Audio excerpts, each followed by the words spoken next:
Hello, I'm Dave Canterbury with the Pathfinder School and Self-Reliance Outfitters. I am the co-owner and lead instructor out here at the Pathfinder School, and I've been teaching wilderness survival and wilderness skills for over 10 years.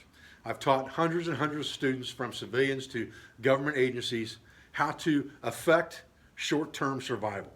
And this course on basic survival is exactly that. It's going to help you understand how to effectively manage an emergency scenario in that short window of 72 hours to 4 days while you're waiting to be rescued. And we'll also talk about self-rescue within this course. We're going to talk about survival priorities. We're going to talk about understanding and building a survival kit and how to use the items within that kit to affect our survivability or to manage an emergency scenario.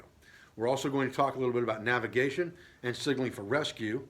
And hopefully by the end of this course, you will go out, practice these skills, and feel more comfortable recreating in a woodland environment.